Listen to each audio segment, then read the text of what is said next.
Welcome back to Defluenced Podcast. I'm Uncle Bonehead, and with me, as always, is Alan Taylor, a.k.a. Cryptocracy. There we go. It's been a couple of weeks since we did this because my day job got in the way.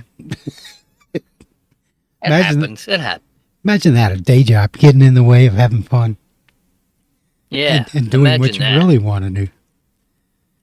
Right. But, you think Tucker Carlson had that problem? Probably not. His day job recently got in the way. Now he has no day job. That's true. Very true. So anyways, we're going to talk about some of the listeners that do subscribe to Cryptocracy on the Substack. There's you recently did a change. And I did. I think you should explain yourself. Yeah. Well, I'd been posting to Substack for a couple of years as Cryptocracy. My newsletter was on Substack. And, I had free and paid subscribers. But I took a poll, conducted a survey, asking, basically if users were familiar with Paragraph, would they mind if I ported their subscription from Substack to Paragraph? And if they were a new subscriber, would they rather subscribe on Paragraph or Substack? Essentially, what it came down to, I had about 7 questions that I asked. Most of them for my subscribers, a couple of them for non-subscribers. And what it boiled down to was people preferred Paragraph. They, once they understood what it was and what it could do, the capabilities that it has, and the fact that it's a Web3 publication platform, ding, ding, ding. It was popular for my audience, and so based on that, I decided to make the switch, and I migrated all my subscribers over to Paragraph. That's cool. I gotta admit, Paragraph looks a lot better than Substack does. Yeah. One of the cool things about it is you can customize your newsletter look. You can't do that on Substack. Substack has one look; they all look the same. But Substack has a few other features that Paragraph doesn't have. But I think overall, Paragraph has much more to offer, particularly if you are in the Web3 space. And I'm really looking forward to playing around with the features. All of my newsletter entries on Paragraph will be collectible as NFTs. That's cool. Yeah, and so, I'm not charging a lot. You can get them for like one Matic or something like that. I get to choose what the pricing is, but I think one Matic is fair for most of them. Some of them might be more premium, and then I'll offer them for more. But I'm also not opening the door to like huge numbers of mints, and so it's not like 5,000 will be available. I'm starting small, so I'm building in scarcity. Initially, I'm only offering maybe 5, and once I start selling out at 5, then I might up that number to 10 or something. So I'm building in scarcity. I'm not selling to anyone and everyone. It's first come, first serve. Small change, but I think these will be collector's items, particularly if there's some interesting news of the day or some groundbreaking news of the day. For instance, Bitcoin, the last publication, Bitcoin and Ethereum are decorrelating. That's news because what does that mean? Following this, the price, truck driver speak. Yeah, the price of Ethereum for historically has followed the price of Bitcoin. So Bitcoin goes up, Ethereum goes up. Bitcoin goes down. Ethereum goes down. So just in the last couple of months, and in particular since the last Ethereum upgrade, they have decorrelated. And so, if Bitcoin moves one way, Ethereum does not necessarily move the same way. Oh, okay. That's big news for anyone following the space. And so, that's that particular issue is it's a historic moment. So you can collect that. The previous post was my paragraph survey results. So if you're following Cryptocracy and you like what I'm doing, that isn't like big news, like Bitcoin and Ethereum decorrelating, but it is news for Cryptocracy. It's a historic moment for Cryptocracy. So we moved from Substack to paragraph. So now you can collect the reason why I'd made that move on that survey. Yeah. So, and there are other ways to do this. I'm really looking forward to getting creative with the features here. You can embed NFTs into your posts. They can be not video NFTs. So not just the post as an NFT, you can also put a NFT in the post. Yeah, and that's really cool. So, for instance, if I wanted to read a post and create an audio version of the post, then I can slide that audio version of the post into the post somewhere and make that audio an NFT of its own. Musicians can use this, so if you're an independent musical artist, you can create a recording and embed that recording into a blog post so that your listeners, your fans, can collect the audio recording as an NFT. That's really awesome. That is cool. So to wrap my head around this as a run-of-the-mill, everyday Joe Blow that doesn't understand Web3, paragraph would be Patreon. And then you could stick a audio recording in the post, which would be you're selling an audio clip as an NFT, but you're selling it as like if you're a musician, your Patreon is paragraphed in a whole, and then you can release new music or exclusive music inside a post on paragraph. Yes.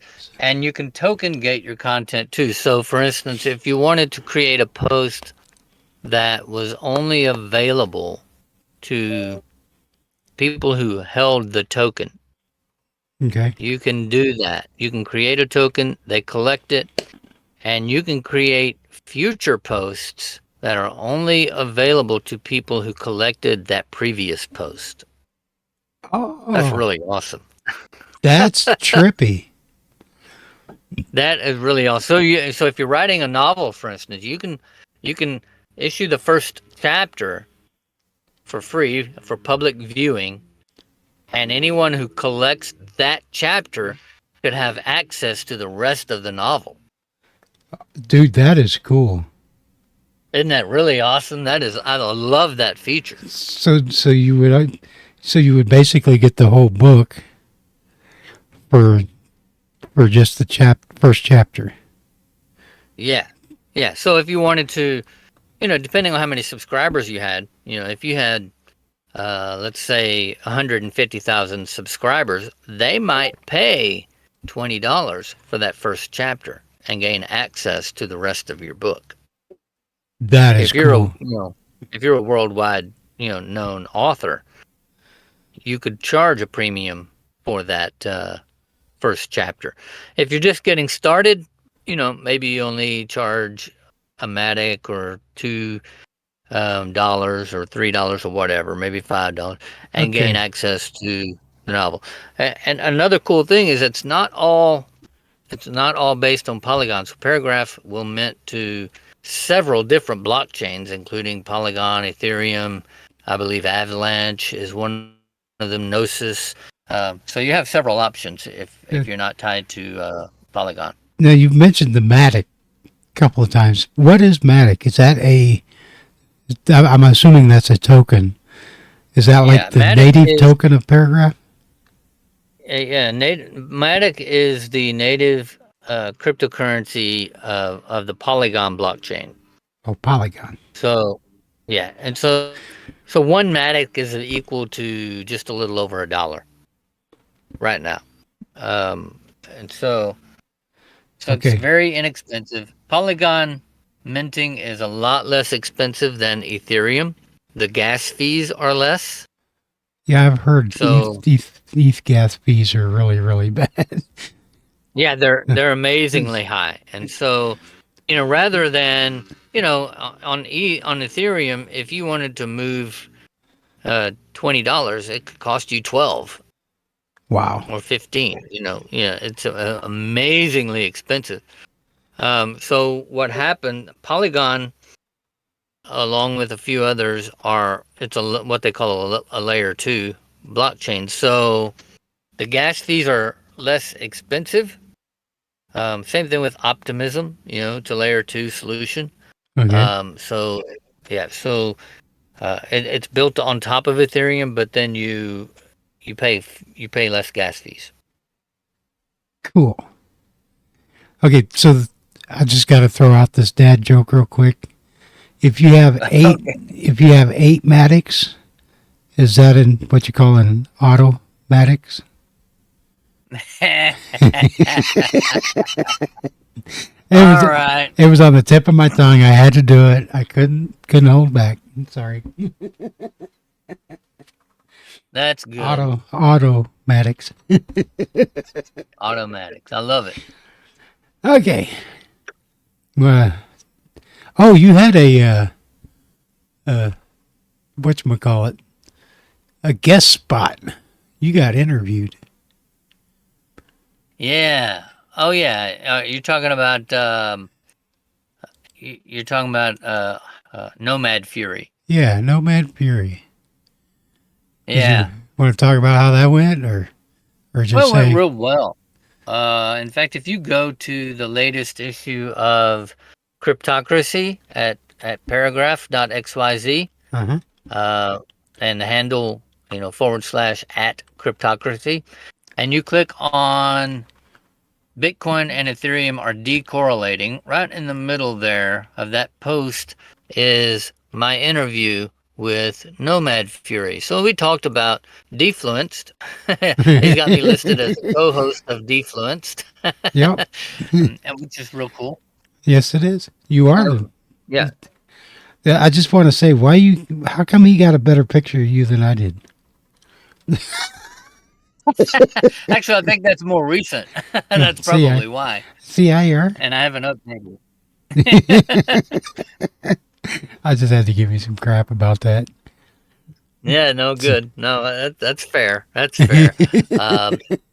I can send you a more recent photo. I think that one's more recent, and that's why. And I never updated what I sent to you, so my bad. No biggie. It's not that big of a deal. I just wanted to give you crap. It's fair. That's fair. I feel like I'm losing my voice. I've been talking on the phone about the last 3 days constantly to a couple of drivers. Oh. Ooh. Yeah, you're a dispatcher, yeah? No, not dispatcher. I'm actually what they call a hours of service safety manager. I help guys with their e-logs, electronic logbooks. Oh. But okay, gotcha. Somehow or another, it's evolved into the emotional support group. So. Okay, you provide on-phone counseling for truck drivers. Huh? Yeah. That's pretty much it. And some of them probably need it. Oh, yeah. Ain't no doubt about that. So you want to hit the giant elephant in the room that dropped the other day about the umu? Umu. Yeah, this is really nuts. Everybody's talking about central bank digital currencies, Yep. The International Monetary Fund is launching a global central bank digital currency, CBDC, and they're calling it Unicoin. The Sorry. ticker symbol is UMU. It's so close to unicorn. Yeah, So it is. I want to say unicorn, so badly. or I'm going to get me a unicorn. or or the Transformers, What? Unicron. I don't Oh, know why they came up with this name or how they came up with it. The interesting thing is they're going to use, I don't know exactly how, I didn't get into it that deep, but they're planning to use artificial intelligence in some fashion. oh, geez, here we go. Yeah. So I don't really understand. I can't imagine too many people in the United States going for this. It could be popular in third world countries, but I don't see it happening in the U.S. Yeah, I don't think it's going to go over very well at all. I mean, You don't think so? no, there's, it's like the reason Bitcoin was, well, not, I don't, as far as I know, the reason for Bitcoin was, coming about was to buck the system and to be anonymous. If you've got a unicorn running around the entire world, they're going to know all kinds of KYC on Oh the yeah, people using it. yeah. You can expect them to track its usage and to track its users. Yeah, Bitcoin isn't really anonymous. I mean, Well, anyone can track your wallet activity. right. I Uh, understand that, but you I know, mean, it's but it bucks the system of the quote unquote uh, what's the word I'm looking for? the banking Approved, system. yeah, the approved Yeah. currencies. Yeah, it is. I mean, it was launched as a peer-to-peer electronic cash system. That was the whole point to Bitcoin, to make it peer-to-peer money, Right. um, which is opposed to the current financial system, which is pretty much all digital, but it's not peer-to-peer because everything goes through a bank, in some form or fashion through some type of financial institution.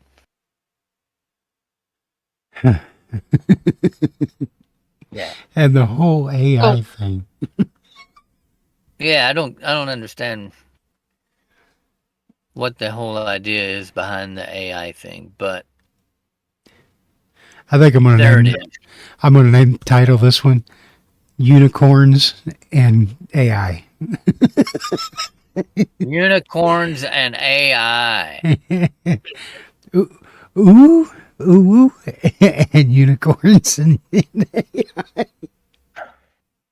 I'm, Yeah, Mom, I saw a unicorn today. Yeah, I just can't look at that yeah, word. The I initials. put it in my wallet.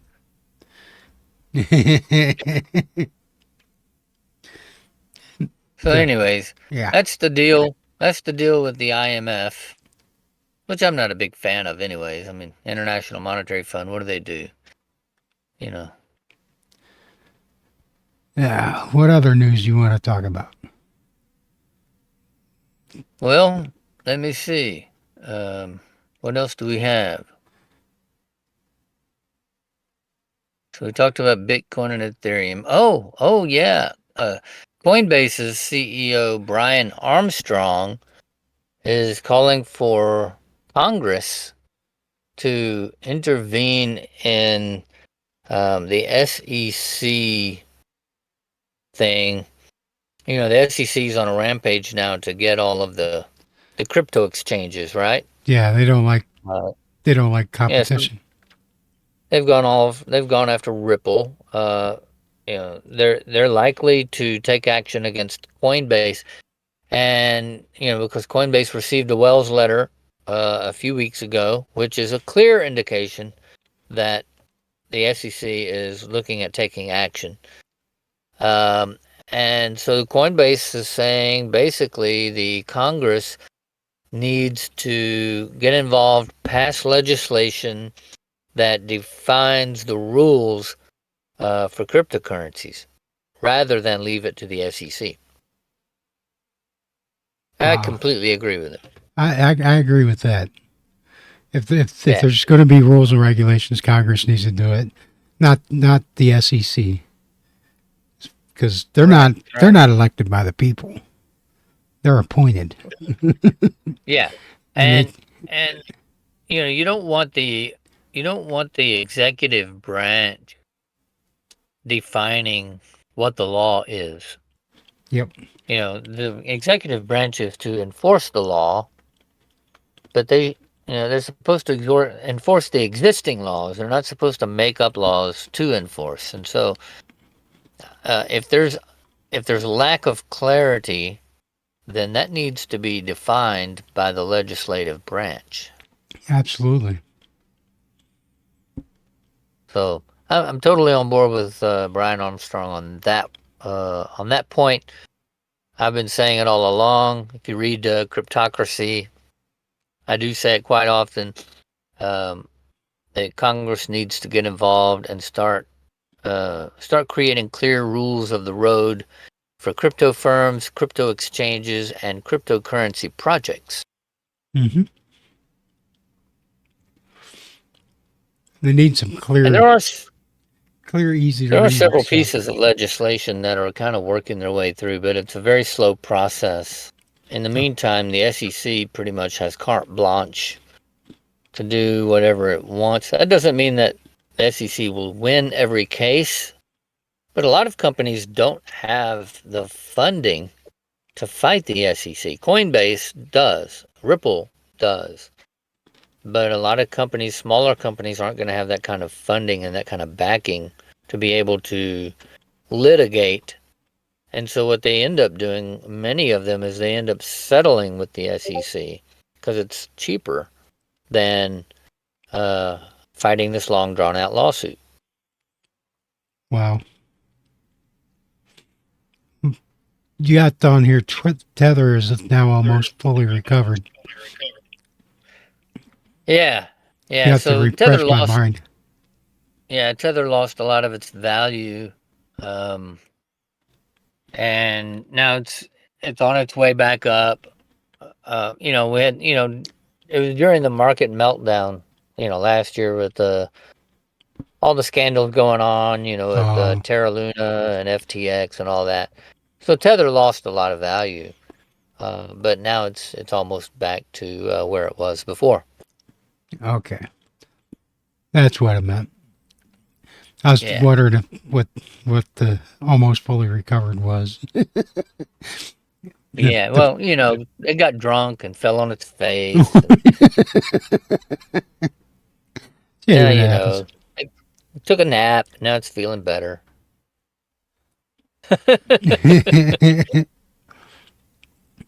Now, there's a lot going on in crypto these days. There is. Hard to keep up with it all, but I do my best. You do better than I do. I'm barely able to keep up with Hive. Right. Right. So, yeah. So one thing, another thing we could talk about that we didn't talk about is Mirror. Are you familiar with Mirror? No, I'm not. Tell me more. Mirror is a Web3 blogging platform. I played with Mirror a little while last year when it was on Ethereum. And of course, gas fees being what they were, I didn't mint that many of my posts. Well, since then, Mirror has moved to Optimism. And so now it's on the Optimism, another layer 2 blockchain, and the gas fees are a lot lower. In fact, creators on Mirror don't pay gas fees. So you can mint a post and the person collecting the post pays the gas fee. And I think that's really awesome. I'm collecting, posts that I like from creators that I like. And so what I've been doing is republishing Cryptocracy posts on Mirror. Oh, that's cool. But I think I think what I'm going now that I'm using Paragraph, I think I'm going to use Mirror a little differently. So I just have to work out my strategy, what I'm going to use it for, and how I'm going to use it along with Paragraph. Cool. You can also look for some really big changes in the way that Cryptocracy is published going forward. I haven't worked out the publishing schedule exactly, but one thing I really like about Paragraph is its ability to support multiple communities. And so I have Cool. several communities that are all unrelated that I write for. And so I'm thinking up a way to pull them all under one umbrella and publish my content for all of those communities through one account on Paragraph, which would be awesome. A lot less headache than having 15 different accounts. Yeah. You just No manage doubt. one account. Yeah, but you build different communities. So I'm playing around with that, figuring out my strategy for that. And once I get that figured out, I'll be making an announcement on that. And then I'll figure out how to incorporate Mirror into that. So Mirror's really cool because you can publish a blog post, and essentially it's got some of the same features as Paragraph. Paragraph has a few more that I really like, but Mirror has been around longer, and so it's got some fans, and there have been millions of dollars in value created by creators on Mirror publishing literary NFTs. Cool. I see yet a couple of Mirror links on here. Greg Younger is issuing a 30-day Mirror challenge. Yeah, Greg Younger he's one of the leaders in this space.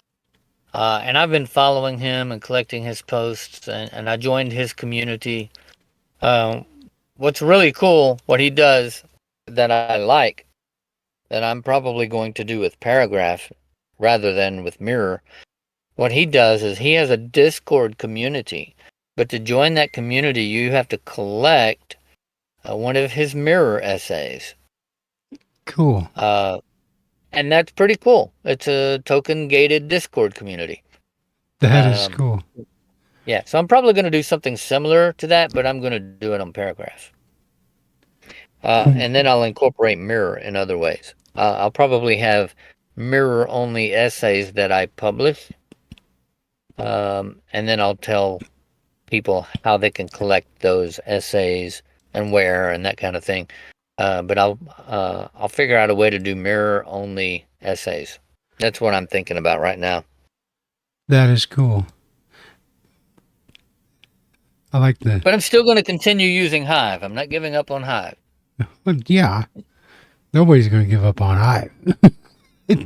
Although there are some things that... Yeah, some people have. Hive is a complex ecosystem that is difficult to understand, and so you can't get your head wrapped around it. And a lot of people have had this problem. Then it doesn't seem appealing, and so you have to really figure out what it is, what it's capable of, and how can you use it effectively. And a lot of people just haven't taken the time to do that.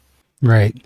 It's really difficult for new users to really grasp the whole Hive ecosystem at once. It takes a while. Is because it's not like anything else.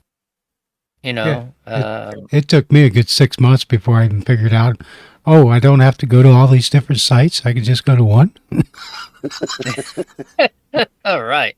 Pick the one. Yeah, pick the one you like. Once I figured Yeah, that if you're out. not on if you're not on the front end that you like, then like the front end that you're on. That's right. Almost like a love the one you with. Who was that? Yeah. Was that Crosby, Stills and Nash? No. No, I wanted to say it was the Love Mamas the and the one. Papas, but I don't think it was them either. I ain't gonna get into that rabbit hole.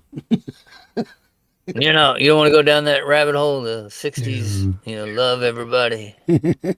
Well, It was the music oh, rabbit okay, it hole. was Stephen Stills. It was Oh, Stephen Stills that did that. there we go. See, I was right. Yeah, you were on the right path. Yeah, I was close. It was either that or I was going to say Cheech and Chong. I just knew it wasn't Cheech and Chong. And I think Crosby, Stills and Nash did a version of it. Yeah, they did. They performed at a Farm Aid. Cool. So, you got anything else? I think I've exhausted myself. Yeah, 'cause we're about 30 minutes in, somewhere around in there. By the time I edit in the intro. I think there's exciting things going on in the Web3 space right now. And I'm super excited about what those are. I'm narrowing myself down to just a few platforms that I really like.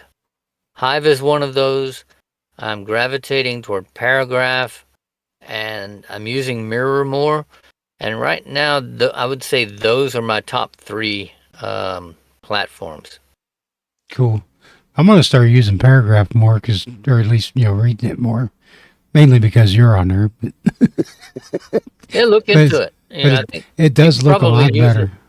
I like it. You can probably use it for Defluenced in some way, I think. So I'd say look into it. We shall. I like the way as you scroll down the page, it's got the little green bar at the top there telling you your progress, about how far down their page you are. That's a nice touch. Plus, I like the black and green colors. I've always done that. Reminds me of the terminals. Yeah, that's what I came up with for Cryptocracy. My theme. I just kind of created I thought it looked kind of cool, so I may play with it a little bit more to see. But I just thought it looked good with the black background and the green lettering and the white, the green titles and the white lettering. So it works. Really it's got enough contrast. You can read it. It's not hard on the eyes. Yep. Looks great. Cool. Glad you moved. Awesome. Well, good. I'm glad I made one person happy. Well, I'm sure you made several others. So it was more than just me in the survey. So. Yeah, I've had some good feedback on it. Actually, I've had other people tell me that they liked it too. So cool. Well, let's get out of here. Don't forget, you guys can get the NFT version of Web3 Social, how creators are changing the World Wide Web, and you can too. Did I get it right? You got it, buddy. Yeah, at Readl. Finally. Yeah, Readl. Links will be in the show notes. Don't forget to pick one up and read it. It's very good. Awesome book. And that's about all I can think of. Email us at podcast@defluenced.online. I'm getting better at this. I seriously am. You really are. You really are. I'm proud of you. If I just had this stuff written out in front of me instead of trying to do it all from memory, it'd probably go a lot better. But that's like pre-show stuff. I mean, who does pre-shows? I mean, come on. Yeah, I mean, they're a waste of time. I mean, yeah. You do a pre-show, just do a show. That's right. Just turn it on, hit record, go live, wing it.